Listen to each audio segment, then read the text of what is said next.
Chers concitoyens, bonjour. Alors, je suis heureux de vous retrouver, ça faisait un moment que j'avais pas fait de vidéo sur cette chaîne.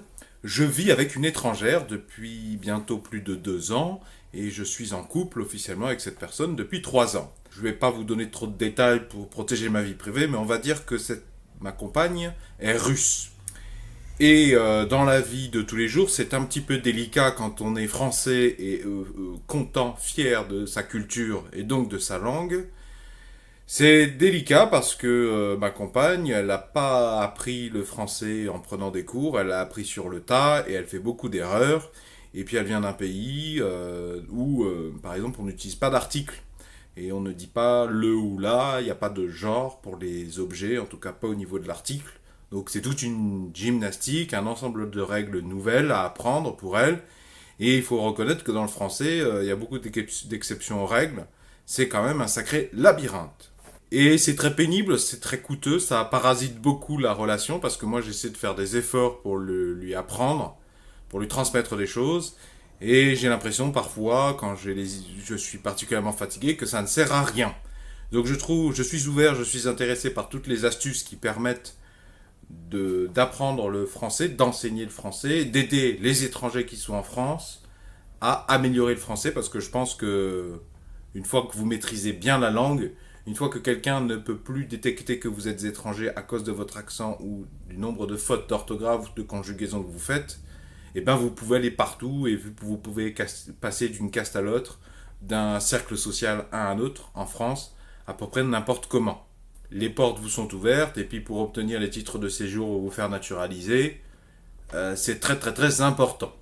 Et pour trouver du travail également. Alors, dans cet épisode, je vais vous partager une petite astuce pour donc aider les étrangers quand vous êtes français vous-même. Donc si un membre de votre famille, enfin votre compagnon, votre compagne, ou vous avez un ami ou un bon copain que vous voulez aider, je vous donne l'exemple. Donc ma compagne était en train de me couper les cheveux. Et puis à un moment donné, elle me demande, alors je sais plus comment elle a formulé ça, elle m'a demandé est-ce que tu peux mettre ton oreille vers le bas. Le verbe c'est rabattre son oreille. Il y a peut-être d'autres verbes auxquels je ne pense pas qui pourraient convenir, mais le verbe qu'elle cherchait qui lui manquait en termes de vocabulaire, c'était le verbe rabattre.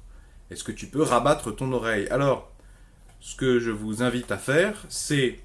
Alors, j'en ai déjà parlé, déjà, ma compagne, quand elle fait une faute, je lui demande de corriger, et si elle a dit la phrase une fois fausse, de répéter au moins la phrase 2 fois à la perfection. C'est-à-dire aucune faute dans sa phrase. Ni à l'endroit où elle vient de faire une faute que je viens de lui signaler, ni à un autre endroit. Et si elle fait une faute en répétant, alors elle doit répéter une fois de plus.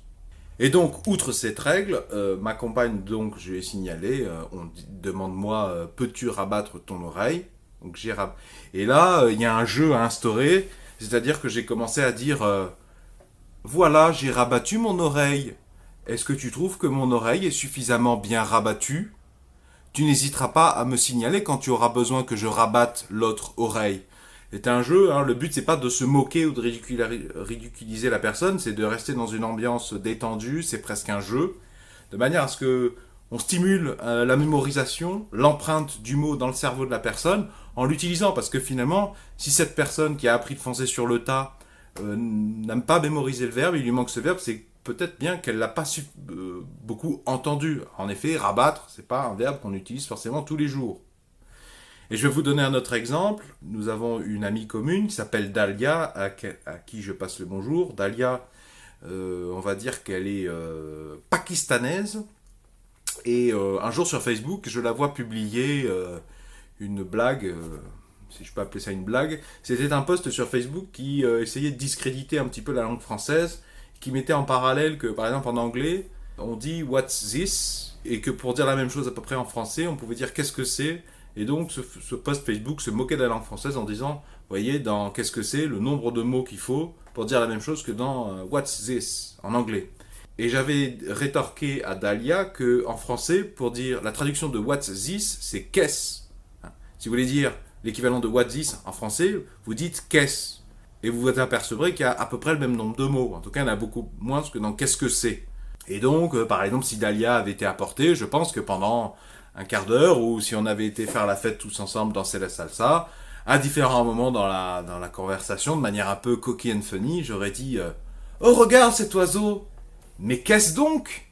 J'aurais pu dire je vois une lueur qui dépasse de ton sac à main, qu'est-ce? Et je suis tout à fait sérieux, je vous invite à utiliser ce genre d'astuce parce que c'est très important de rester pédagogique, calme, drôle. L'humour, ça aide les gens à mémoriser, donc il faut trouver un juste milieu entre être trop lourd et pénible et être investi mais intelligemment. Troisième exemple, j'ai des amis que j'aime beaucoup, mais qui dans donc qui sont français, hein, depuis plusieurs générations, j'entends, et dans le langage courant, qui font des fautes assez énormes de français. Par exemple, ils utilisent en début de phrase si tu veux mieux, qui est un espèce de mélange entre si tu préfères ou il vaut mieux ou si tu veux. Je sais pas trop d'où ça vient, mais c'est particulièrement incorrect comme français. Et le problème, c'est que quand vous le répétez devant des étrangers qui essayent d'apprendre, qui absorbent les éléments de l'environnement pour se construire leur propre langue, eh ben, ils vont apprendre ça. Donc, chers amis français, si vous voulez aider vos amis étrangers à s'intégrer, faites l'effort de ne pas raconter trop n'importe quoi, de ne pas faire trop d'erreurs, corrigez-vous vous-même, parce que sinon, ça va déteindre sur eux.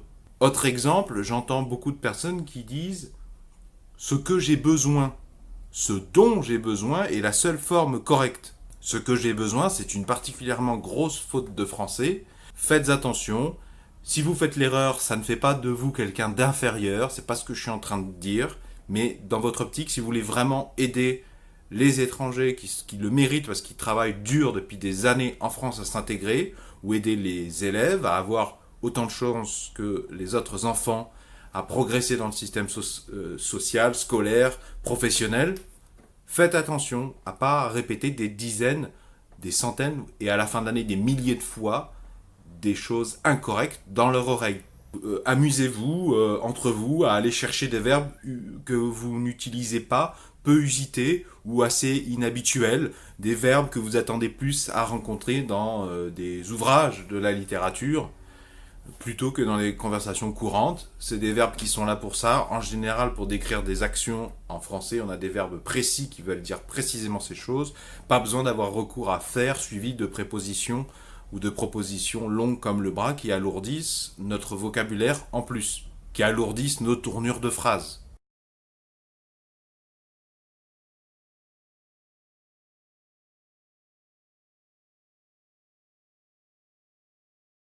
Si vous avez d'autres pistes de réflexion, d'autres conseils à partager, je vous invite à vous manifester dans les commentaires. Et spectateurs, je vous invite à jeter un coup d'œil dans les commentaires parce que des fois, il y a des choses qui pourront vous aider, vous, énormément. On tombe sur de véritables petites pépites. Si vous trouvez ce que je dis valable, eh bien, je vous invite à vous abonner déjà pour être tenu informé des prochaines vidéos, des prochains sujets, des prochaines aides que j'essaierai de publier à l'intention du plus grand nombre. Et vous pouvez me soutenir en laissant un pouce vers le haut. D'avance, merci à ceux qui le feront.